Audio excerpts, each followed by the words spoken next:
สบายดีพี่น้องสบายดียามแรงเลยพี่น้องเลยประมาณ4 โมงปลายฝนตกนักกระหม่ำลงมากเลยบ่านี้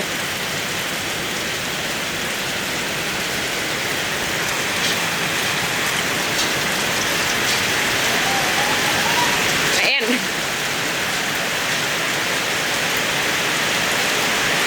ให้ลุงร้องกันน้ำแล้วจะได้น้ำ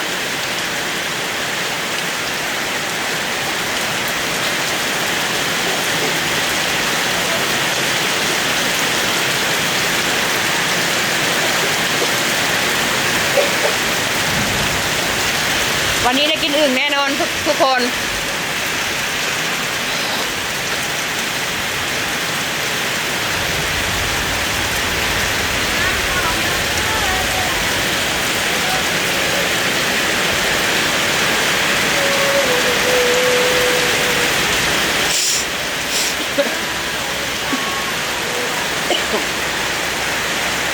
สวัสดีค่ะ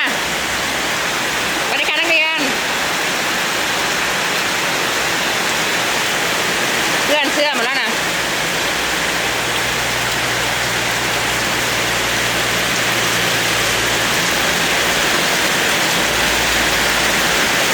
เนี่ยกำลังเห็ดกระเพรา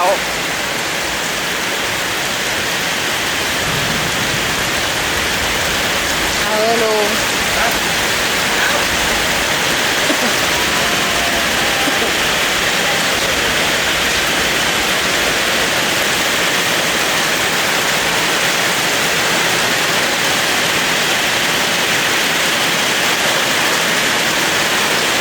เพื่อนกระเป๋าเสื้อทำไมเพื่อนสีเหลืองนี่ล่ะ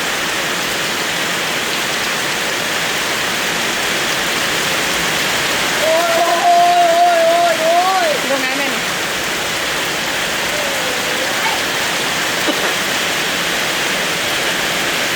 แห้งประมาณชั่วโมงนึงกับห้วย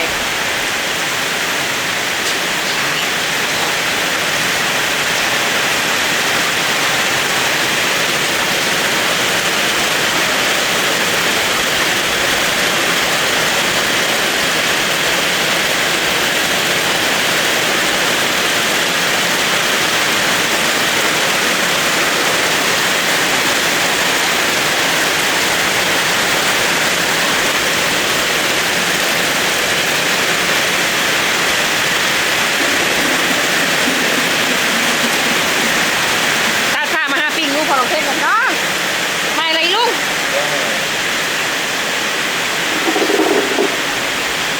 ตัวอย่างเราเห็นกระเป๋าอยู่ตำมะพู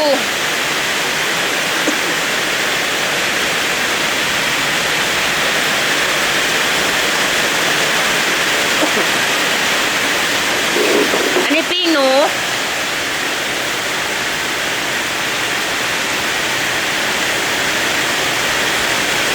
หนูนาจ้าหนูนาอร่อยไหมลุงหนูนา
ฝน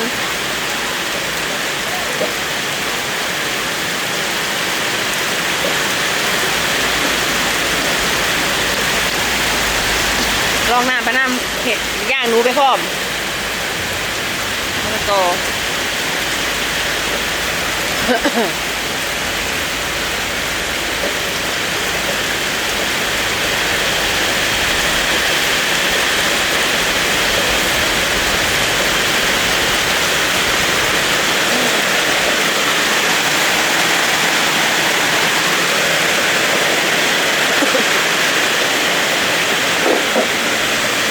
อ ย่างมันจะได้กินง่ายๆ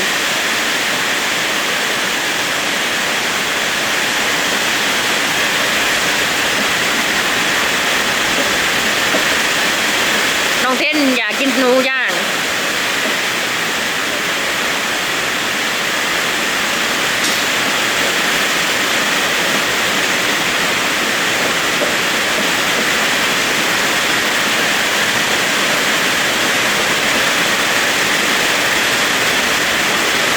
ปิดประตูลง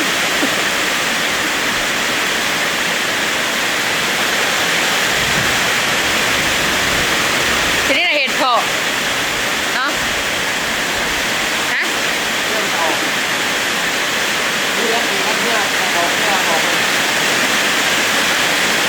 แมงเราก็จะหมดแล้วป่ะนี่แมงกินนูนเราน่ะ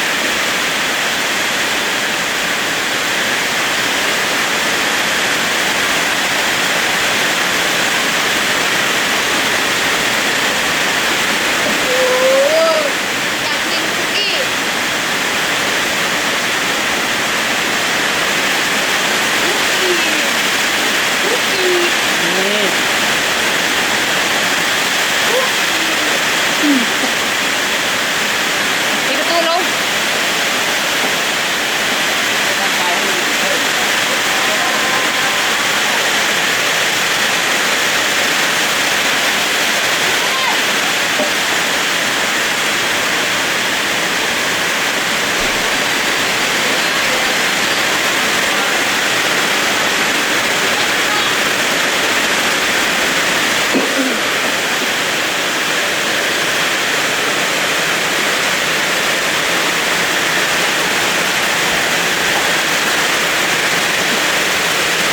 เดี๋ยวจะไปจับอึ่งก็พอน้องเทนมาแรงนี่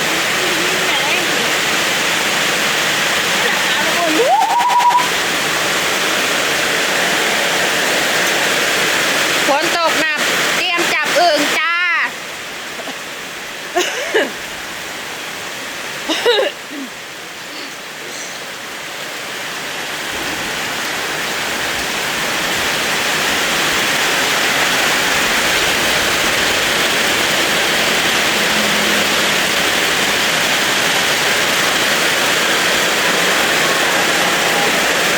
จับอึ่งจ้าจับอึ่ง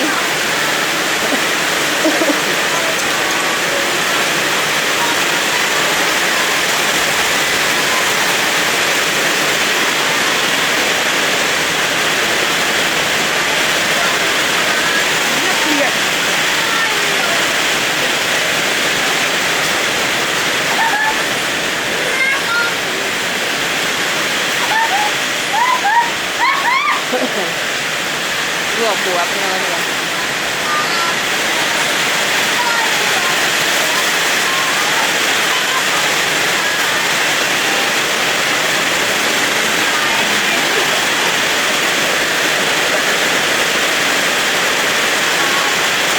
วันนี้ก็สนาเด้อพี่น้องจะฝากกดไลค์กดแชร์เนาะมันบริเงินยัง